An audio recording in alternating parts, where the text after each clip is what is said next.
नमस्कार विद्यार्थी मित्रांनो, आजच्या व्हिडिओमध्ये आज आपण 8वी NMMS 2025 ही परीक्षा 28 डिसेंबर 2025 रोजी होणार आहे आणि या परीक्षेतील गणित विषयाचे संभाव्य प्रश्न असेच प्रश्न परीक्षेमध्ये 100% असणार आहेत। त्यामुळे या प्रश्नांचा वारंवार तुम्ही सराव केला पाहिजे। पहा, प्रश्न क्रमांक 1, क्रिकेटच्या एका सामन्यात संघातील प्रत्येक खेळाडूने किती धावा काढल्या ते दिले आहे। 21, 17, 100, 57, 48, 47, 20, 35, 4, 2। जर धावांचा मध्य 40 तर x बरोबर किती। तर पहा, आपल्याला मध्य किती दिलेलं आहे 40। मध्य म्हणजेच काय, सरासरी। मध्य म्हणजेच काय, सरासरी, आणि सरासरी दिलेली आहे 40। एकूण धावा जर काढायच्या असतील तर पहा 1 2 3 4 5 6 7 8 9 10 11। तर 11 सामने झालेले आहेत, ठीक आहे।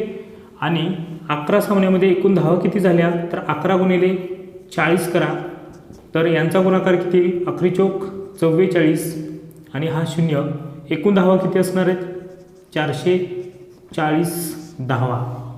आणि या एक्सची किंमत जर काढायची असेल आणि इतर 10 सामने जे आहेत 21, 17, 100, 57, 48, 47, 20, 35, 4, 2 यांची बेरीज जर केली तुम्ही तर ते येणार आहे 351। 10 सामन्यांची बेरीज किती येणार आहे 351। आणि ह्या ज्या धावा आहेत ते यामधून वजा करायचे आहेत आपल्याला 351। तर ही वजाबाकी करूयात आपण। पहा, 10 मधून 1 गेला 9, हातचा इकडे सरकला त्यामुळे इथे 3, पुन्हा हातचा इकडे द्या। 13 मधून 5 गेला, किती राहणार आहेत 8, इथे 3, 3 मधून 3 गेला 0। 89 ही एक्सची किंमत असणार आहे। या प्रश्नाचं उत्तर येईल प्रश्न क्रमांक 4। तर अशा पद्धतीने तुम्ही सहज व सोप्या पद्धतीने प्रश्न सोडवू शकता। पाहूयात पुढचा प्रश्न। प्रश्न क्रमांक 2, बहुपदीचा भागाकार दिलेला आहे। तर या बहुपदीला द्विपदीने आपल्याला बघायचं आहे। पहा, 2m चा घन अधिक 6m वर्ग अधिक 12m अधिक 8 भागिले m अधिक 1। तर पहा, तर भागाकार करून घेऊयात आपण। या ठिकाणी 2m चा घन, 2m चा घन अधिक 6m चा वर्ग अधिक 12m अधिक 8। तर याला भागायचं आपल्याला m अधिक 1 ने, ठीक आहे। तर अगोदर काय करायचं पहा, ह्या m ने 2m ला काय करायचं, m ने 2m ला 2m च्या घनला भागायचं, ठीक आहे। 2m च्या घन याला आपण काय करायचं m ने भागायचं आहे, ठीक आहे। तर पहा, m ने m घनला जर भागलं तर किती राहतील, तर 2m चा वर्ग। आणि हे जे आहे ते तुम्हाला कुठे लिहायचं आहे, वरती अंशामध्ये लिहायचं आहे 2m चा वर्ग, ठीक आहे। आता या 2m च्या वर्गाने पुन्हा या द्विपदीला काय करायचं आहे, गुणायचं आहे। काय करायचं आहे, गुणायचं आहे। तुम्हाला इथं मी करून दाखवतो, ठीक आहे, तोंडी सांगण्यापेक्षा। 2m चा वर्ग गुणिले m अधिक 1। तर हा जर गुणाकार केला तुम्ही तर पहा, m ने जर 2m वर्गला जर गुणलं तर काय येणार आहे, 2m चा घन अधिक पुन्हा 1 ने जर 2m वर्गला जर गुणलं तर किती येणार आहे, 2m वर्गच येणार आहे। आणि हे तुम्ही कुठं लिहायचं आहे, तर या ठिकाणी लिहून घ्यायचं, ठीक आहे। 2m चा घन अधिक 2m चा वर्ग, ठीक आहे। यांची वजाबाकी करूयात। आता वजाबाकी करताना आतली चिन्ह बदलतात, त्यामुळे 2m चा घन वजा 2m चा घन हे कट होतील, ठीक आहे। इथे 0 येईल आणि अधिक वजा हे वजा होतं, 6m वर्गमधून 2m वर्ग जर गेले तर काय येईल 4m वर्ग, आणि मोठ्या संख्येचं चिन्ह काय राहील अधिक, ठीक आहे। त्यानंतर पुढचे 12m त्याचबरोबर 8 हे लिहून घेतलं, ठीक आहे। आता पहा, पुन्हा m ने काय करायचं आहे, 4m वर्गला भागायचं आहे। 4m वर्गला काय करायचं आहे, m ने भागायचं आहे। पहा, m ने m वर्गला जर भागलं तर किती राहील, फक्त m आणि हा 4। तर 4m हे तुम्ही इथं लिहून घ्यायचं आहे, अधिक 4m अधिक 4m। आता या 4m ने पुन्हा m अधिक 1 ला गुणायचं आहे। 4m गुणिले m अधिक 1। तर हा गुणाकार करूयात आपण। 4m ने m ला गुणल्यानंतर किती, 4m चा वर्ग अधिक 4m ने पुन्हा 1 ला गुणल्यानंतर फक्त 4m, ठीक आहे। आणि हे आहे तसं इथं लिहून घ्यायचं आहे आपल्याला, 4m चा वर्ग अधिक 4m. आता पहा पुन्हा वजाबाकी करा, हे कट होणार आहे, इथलं चिन्ह बदलते. ठीक आहे. आता 12मधून 4 गेले, किती राहणार आहेत? 4 गेल्यानंतर 8m आणि मोठ्या संख्येचं चिन्ह अधिक येईल. ठीक आहे, अधिक हे 8. तर अशा पद्धतीने किती आलेले आहे? 2m वर्ग अधिक 4m. आता पुन्हा काय करायचं आहे? पुन्हा आपल्याला 8mला भागायचं आहे. 8mला आपल्याला कितीनं भागायचं आहे? mने भागायचं आहे. mला m कट होईल, त्यामुळे राहिलं काय? अधिक 8. ते इथं लिहून घ्या, अधिक 8. ठीक आहे. आणि 8ने पुन्हा याला जर गुणलं तर किती येणार आहे गुणाकार? पहा, 8 गुणिले m अधिक 1, 8m अधिक 8. ते इथं लिहून घ्या, 8m अधिक 8. ही वजाबाकी करा, हे कट होईल, इथे चिन्ह बदलल्यामुळे हे सुद्धा कट होईल. म्हणजे बाकी किती उरली? 0. आणि भागाकार किती आला? 2m वर्ग अधिक 4m अधिक 8 हा भागाकार आलेला आहे.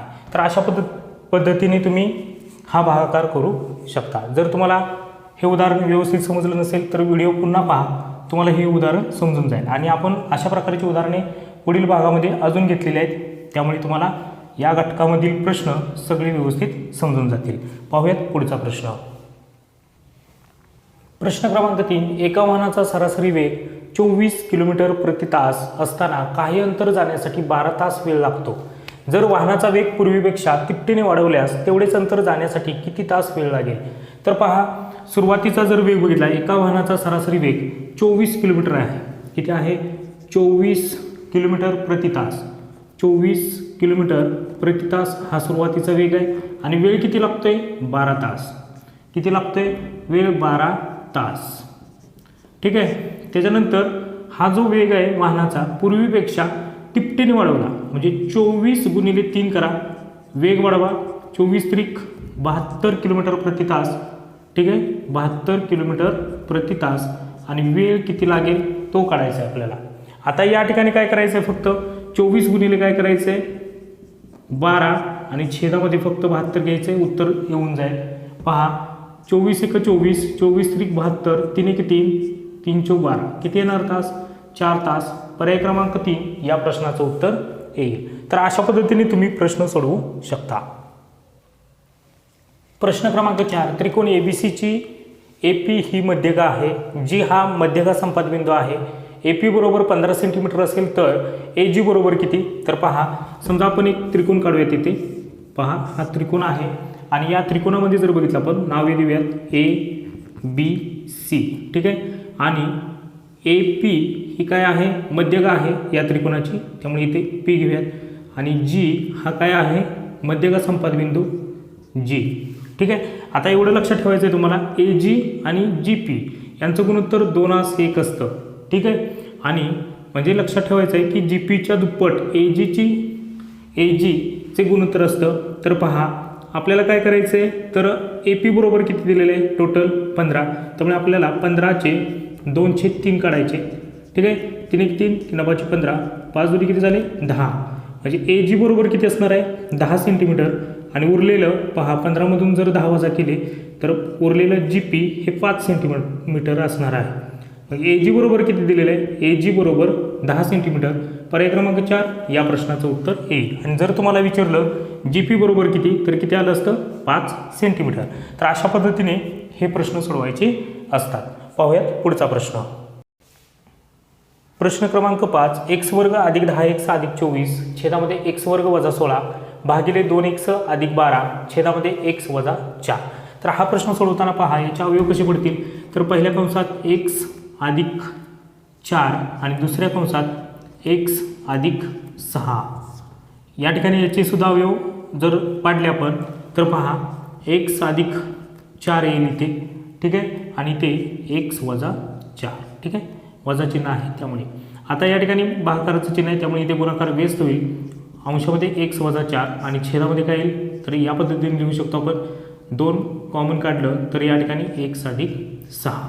ठीक आहे. 6 दुनी 12 आणि 2 गुणिले x 2x. आता पहा, याला हे कट होऊन जाईल. ठीक आहे. x अधिक 6 कट होईल. x वजा 4 कट होईल.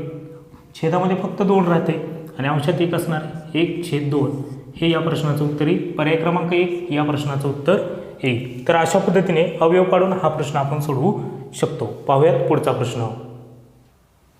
प्रश्न क्रमांक 6. 18 वजा 2x छेदामध्ये x वजा 4 बरोबर 4/3. तर x बरोबर किती? तर पहा तिरकस गुणाकार करायचा आहे. 3ने अंशाला गुणायचं आहे आपल्याला. तर पहा 3 कंसात 18 वजा 2x बरोबर 4ने छेदाला गुणायचं 4 कंसात x वजा 4. तर हा गुणाकार करूया. बघा 18 त्रिक 54 वजा 3 दुनी 6x बरोबर 4 गुणिले x 4x वजा 4 16. आता हे जे वजा 16 आहेत इकडे अधिक होतील. ठीक आहे. 54मध्ये अधिक हे 16 होतील आणि हे वजा 6x आहे तिकडे काय होतील अधिक होतील 4x अधिक 6x. तर आता या ठिकाणी पहा 4x आणि 6x किती झाले 10x. यांची बेरीज झाली 70 आणि 70 भागिले जर आपण 10 केलं तर xची किंमत निघून जाते 10 7 70. म्हणजे x बरोबर किती येणार आहे किंमत 7. पर्याय क्रमांक 3 हे या प्रश्नाचं उत्तर येईल. तर अशा पद्धतीने तुम्ही एक्चुअल समीकरणेवरती असे प्रश्न सोडवू शकता. एक्चुअल समीकरणे या घटकावरती एकतरी प्रश्न परीक्षेमध्ये हमखास विचारला जातो.